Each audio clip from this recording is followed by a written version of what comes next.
Hey, in this video, I'm going to be teaching you how to paint a loose anemone flower using watercolor. So this is a modern style of painting. We're going to be using wet and wet technique for the majority of the piece, which is super fun. And your outcome is going to look something like this. Super fun, very vibrant and colorful. Make sure to check the description out below for the links to all my supplies and all of that good stuff before you get started. And let's paint.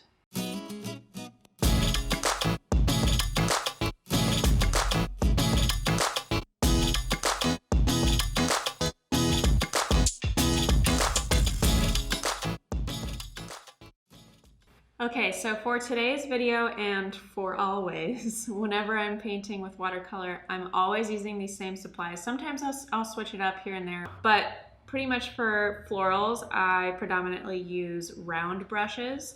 So I will use these Princeton Heritage 4050 series round brushes. I only use synthetic hair brushes, no natural hair brushes for me because they're too expensive. They're really snappy, really flexible. I love them.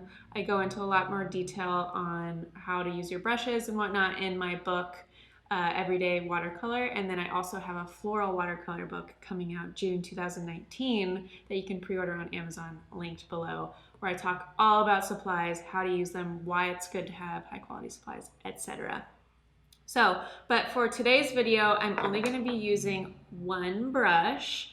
It is the same series, the same brand, Princeton Heritage 4050 brush, but it's the size 6 brush. So this is the medium brush that I use. I use a size 16, a size 6, and a size 2 for all of my paintings. And again, sometimes I'll add in a couple of brushes here and there, but for the most part, these 3 brushes are the go-tos. But for today, I'm only going to be using the size 6.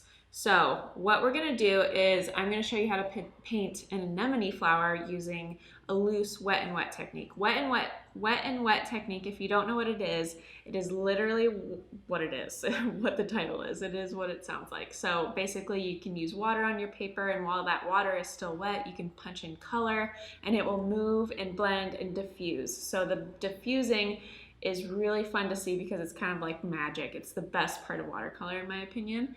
But wet and wet, you can use it for more detailed, more realistic paintings, and you can also use it for loose style of paintings. And for today, we're going to do a more basic loose approach to wet and wet technique.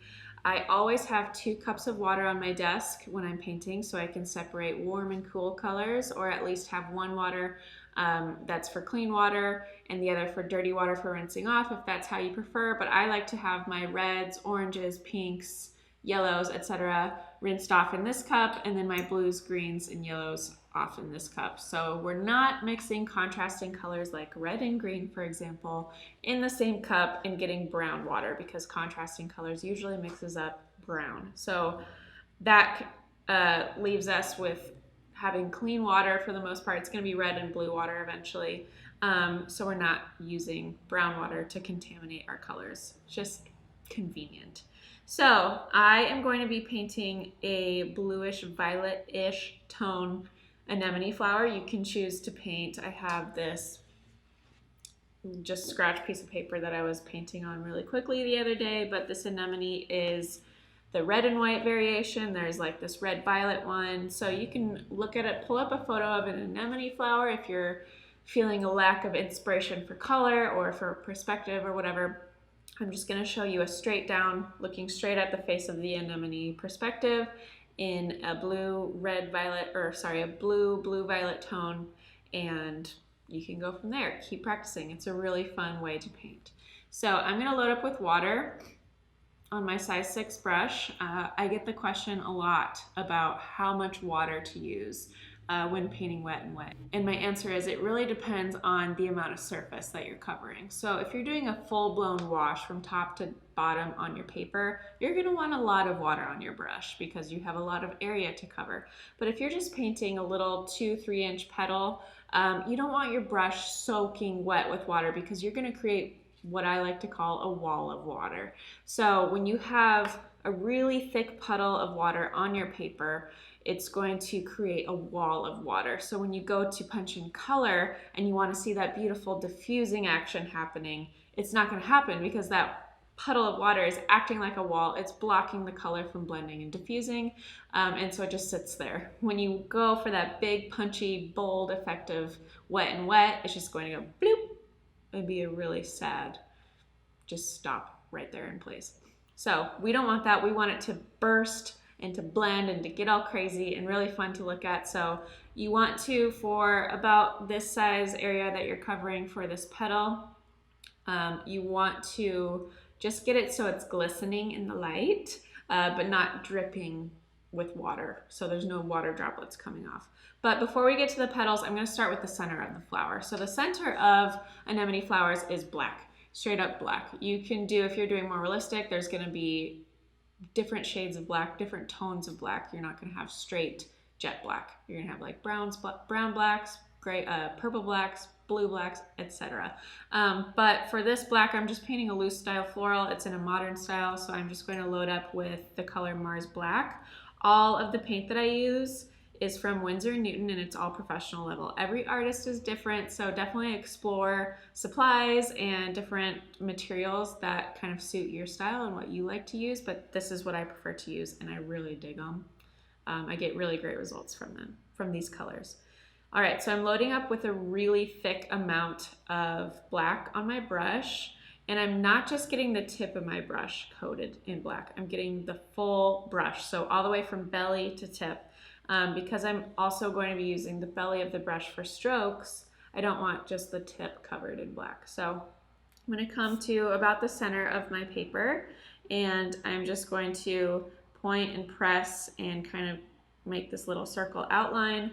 Maybe grab a little bit more water so I can load up with a tad bit more black. I want this to be opaque. I don't want it to be transparent. So the more water you have on your brush and the less pigment you have on your brush, the more transparent the color will be. If you have less water to paint ratio, you're gonna have a thicker color, so it's gonna be more opaque. Pretty straightforward stuff. So we have our center right here, and now I'm just going to kind of use the point of my round brush and dot around.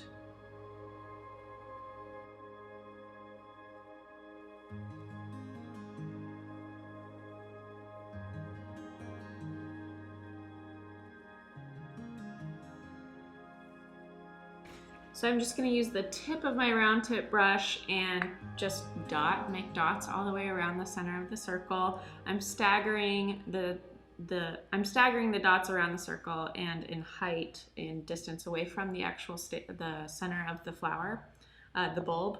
But I'm also changing up the size of each dot or stamen so that it doesn't look generic and it doesn't look too uniform. So all of my dots are kind of different sizes, and they're also different distances away from the bulb or the center of the flower. So I'm going to clean my brush off from here because I'm going to get a new color, or actually I'm just going to get plain water. So I'm going to start with just plain water for my petals, and then I'm going to punch in color. So I'm going to completely wash this brush off by smashing my brush on the bottom of the jar, and then getting rid of the excess water by swiping on the edge of my jar. And then I'm going to get new water. So I don't want to grab this gray water right here because it's going to contaminate the color of my petals. So I want to grab just this fresh water over here. So that's what I mean by rinsing off your brush in 1 cup of water to get, so basically this is just going to be the dirty water, this is going to be the clean water. So once you clean your brush off, you're going to wipe it off on either your paper towel or the edge of your jar, and then grab clean water to pick up more paint, instead of grabbing that and grabbing more paint with contaminated water on your brush. So now I'm going to grab just water, and I'm starting with this as my base color. Even though it's an empty color, it's just water. We're just going to be basically painting imaginary petals with water. And so I'm going to grab fresh water, and I'm not going to go straight to my paper like this where my brush is dripping with water. Again, that's going to create the wall of water effect.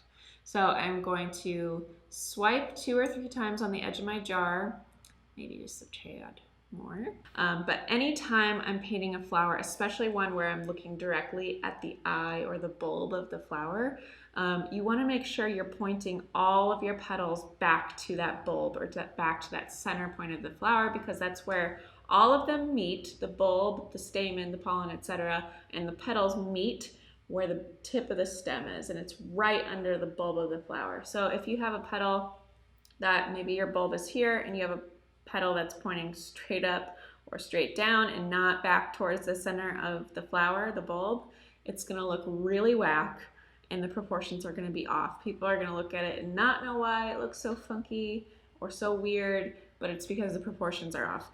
So let's make sure we point our round brush like this to the center of the flower with every single petal. So if that means you have to rotate your paper as you're painting so it feels comfortable, I like to pull my strokes for my petals towards me. I don't like to push away from me. That's just my preference, and it makes me feel like I have more control. So definitely rotate your paper around. I'm painting on a block of watercolor paper. Again, all the descriptions and links for the supplies are in the description below. So I have just plain water on my brush, and I'm painting a loose anemone flower. This type of flower has anywhere from 5 to 8 to 4 sometimes petals, but I want it to be a star shape. I don't want it to be a box. I don't want it to be a triangle. I want it to be a star-shaped flower so that it feels kind of uneven, but that's just the most natural look if you're painting loosely. If you have 4 petals, it's just going to create a box. But with 5, we kind of have that uneven, natural look. So I'm going to paint a 5-petal flower, a star-shaped flower, and again, starting with water. So I'm going to start with this kind of not straight down in the middle on the bottom here petal, but I'm going to go to the right. So I'm going to point with my round brush at about 45 degrees away from the paper is my angle. So I can point, press, and loop down. So I've got water here and I'm just wetting the surface. I'm just going to grab a little bit of blue so you can actually see that. So point, press, and loop down.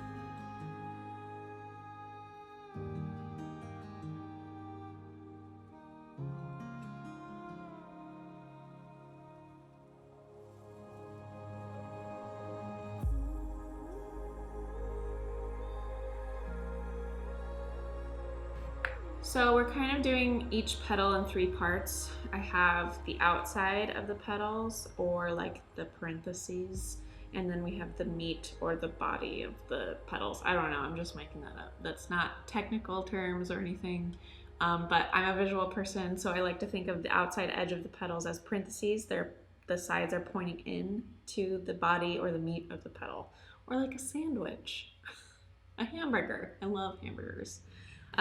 With my first stroke, I'm pointing, pressing, and kind of curving, doing the C curve as I come up to the top edge of the petal, and then same thing with the other outside edge. Whereas the middle, I'm just kind of brushing it to fill it in. And then we have these nice pointed, this nice pointed base that points back to the center of the flower. And because I have this nice wet petal, as you can see, if you kind of take a side view angle on the petal, you can see that it's glistening, but it's also not a raised petal, so it's not going to be that wall of water. We have the perfect scenario for doing wet and wet. So I'm going to load up with a lot of Prussian blue on my brush, and what I'm going to do here is I'm going to create wet and wet technique on both the base of each petal and the top of each petal so that it kind of diffuses towards the center. So it's dark and rich at both ends, and then it gets softer and softer. It's kind of like a gradient towards the middle of the petal. So if we have the center of the flower right here is really dark, and then the outside edge or the tip of the petal is also really dark. So it kind of looks like it's kind of bending up. So I'm going to start with the base of each petal, and I'm just going to grab the tip of my brush. It's loaded up with a lot of Prussian blue on it, and I'm going to poke it into the base of my petal, watch it bleed, and then move on to the top of the petal, and then follow with the rest of the petals.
Okay, so as you are adding in color for wet and wet technique, you want to make sure that you're not overdoing it so that you're basically just creating a blue petal. So what I start with is just water, making sure it's not the wall of water, and then I'm plugging in some blue, a little tinge of black with it sometimes, to the base of the petal. And if you punch on the color when you place in the color and you want to create more of a diffused look or more of a burst, you can punch on that spot and it'll spread more. But make sure to not overdo that. And then also go to the top of the petal, do the same thing. I like the look of having the gradient where it fades in the middle. So it's the lightest in the middle of the petal and then darkest on both the base and the tip. So if you overdo it, what you can do is you can dry your brush off or grab a paper towel and soak up some of that pigment while it's still wet, and you'll kind of lift it or erase that color in the middle there. You can also drag some of the dark color with a thin stroke using the tip of your round brush to give it kind of like a vein look or a creased look. Just don't overdo it. Start small, take a step back and look at what you're doing and making sure that you're not so zoned in that you can't actually see what you're doing, and then you pull away and you realize, oh shoot, I just messed that up or whatever. So now I'm going to move on to my next petal. Again, I want all of my petals to point back to the center of the flower, so I'm going to be rotating my paper, holding my brush again at a 45-ish degree angle away from the paper, just starting with water with a little tint of blue on it so you can see it, but just starting with water, pointing back to the center of the flower. Point, press, it's a little dark, point, press, and curve in like a parentheses. And when you press on the brush, you should see it fanning out. If you have a really coarse hair brush, it might not fan out as much as mine are. It really is important that you're using supplies that you want to achieve certain results. Your supplies really do matter. So I'm using the Snappy synthetic hair brush from Princeton, and they're amazing. So they're really flexible. And now I'm going to do the middle of this petal. I like the middle of my petals to be kind of like the tallest spot, so it kind of comes up like that to the middle. So point, press, and curve in. Okay, so now I have the base of this petal, and I'm going to do the same exact thing. Grab some dark blue, wet and wet action, watch that burst, it's pure magic.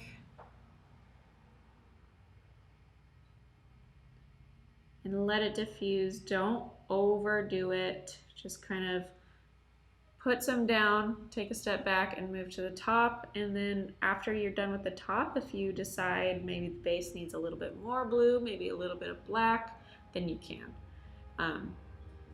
But you don't want to do it all right away.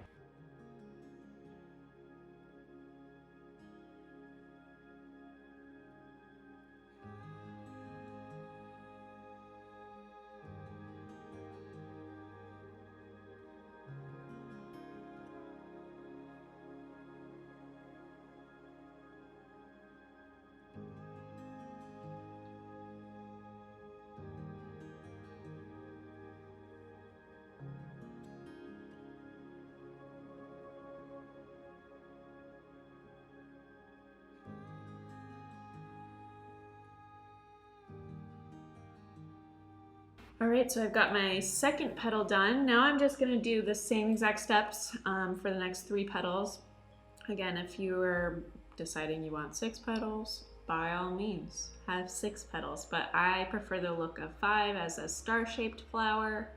It's just what I think looks the most natural, but you do you. So I'm gonna continue, I'm gonna rotate my paper, so continue to add the steps, and we'll meet up on our last petals.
Okay, so now that all of my petals are pretty much done, I'm going back and I'm just darkening areas, adding a little bit more texture and fluff to each petal so it doesn't just look like a teardrop or a sphere with like a clean edge at the top. So I'm just going in and I'm adding like tiny little brush strokes and darkening.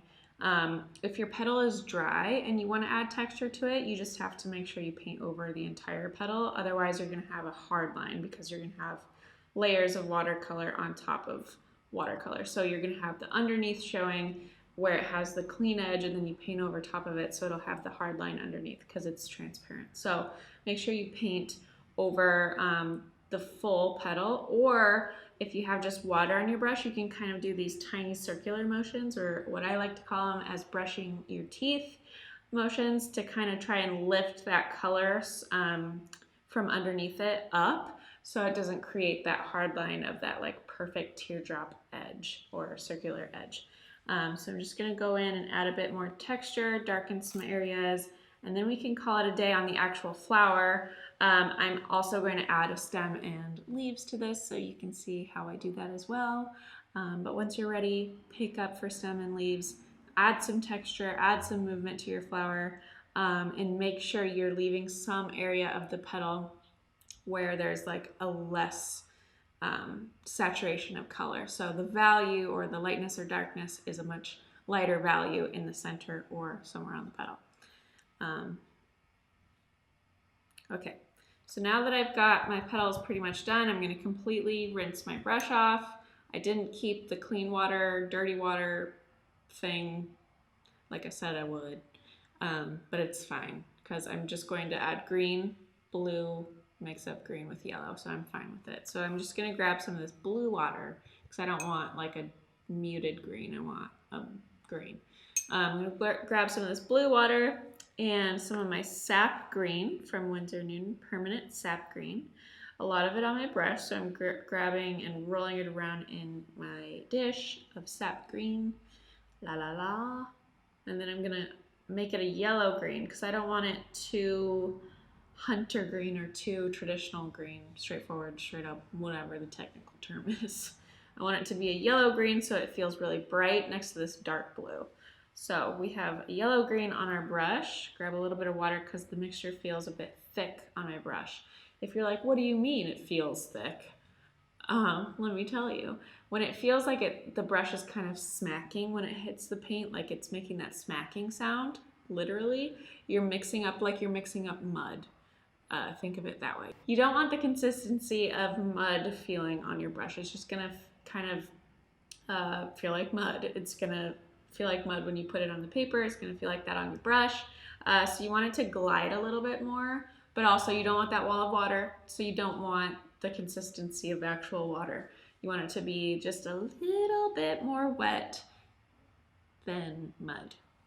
Hopefully that makes sense to you. So I'm just gonna grab a little touch of water. So I barely went into my water cup just to pick up a little bit more water so that I know that this color will glide on my paper and give me a full coverage stroke. So I'm gonna start from the base of the stem, and I've got my brush angled up pretty high. It's like at 75 degrees. I'm gonna point and drag. So I'm basically pivoting from my elbow, kind of like the hand of a clock or a compass. And I'm going to just glide up using my arm. I'm not gonna press down on the brush because that's gonna create a really wide stem. I want it to be pretty thin. So I'm gonna push down for the first bit.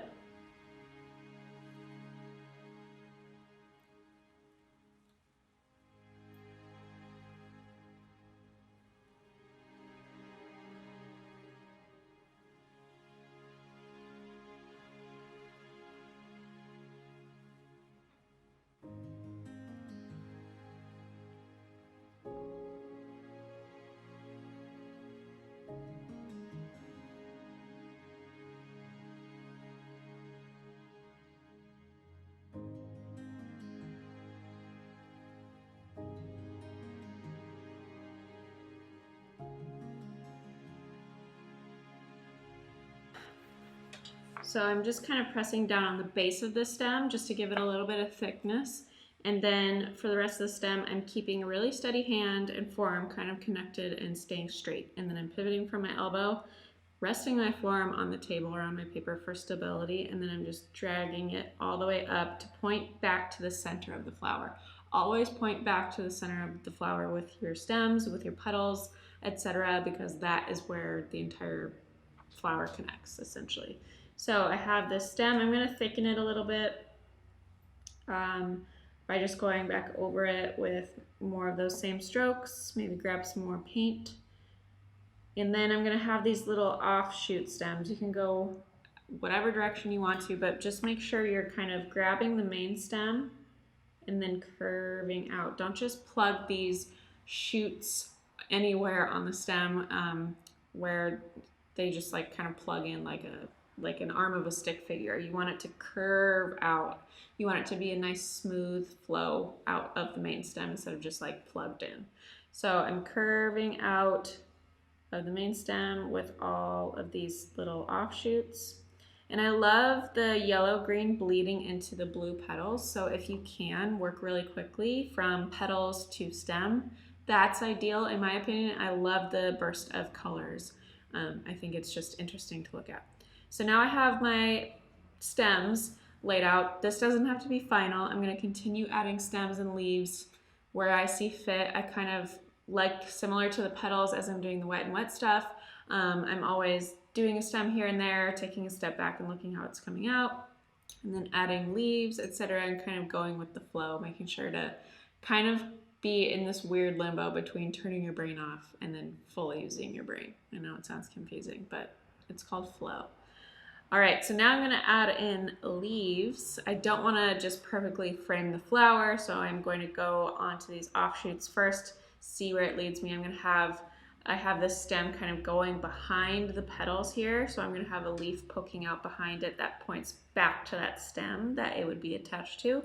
Don't just randomly plug in leaves where you think, oh, a leaf should be here and kind of pointing over here. That it all has to make sense. So we have to point back to the main stem or to the offshoot stem, whatever it would be connected to. Don't just plug it in, just like you would the offshoots of stems. So I'm going to start down here and add a leaf first.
So I'm making sure all of my leaves have some sort of point back to point. Not sure if that makes sense, but basically I want my leaves to look like they're growing out of a stem. So if they're framing the flower, they need to somehow be curving towards, kind of alluding towards that they came from this stem or that stem, and not just kind of plugging them at random.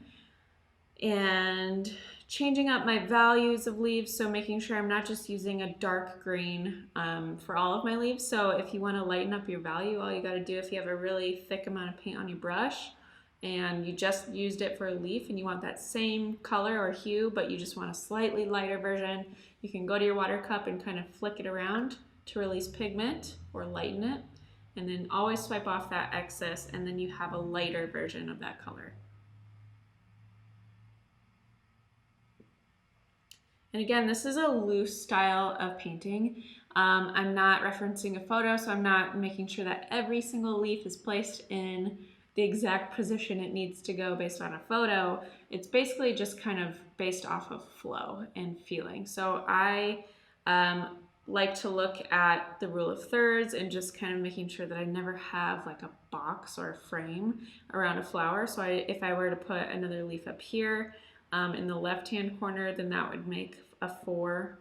But right now I have 3 leaves kind of framing the flower instead of 4, and then also just kind of, it's a thing of nature, so there's tons of leaves, it's chaotic at times, etc. So I kind of have leaves dancing around the stem, some pointing that way, some pointing that way, up, down, whatever. So don't put yourself in a box, just kind of feel it. But also, if you don't know what I mean by feel it, you just got to put paint on paper. If you have never really gotten over that hump of like, ooh, I just don't know where to put this next leaf, you just have to put that next leaf.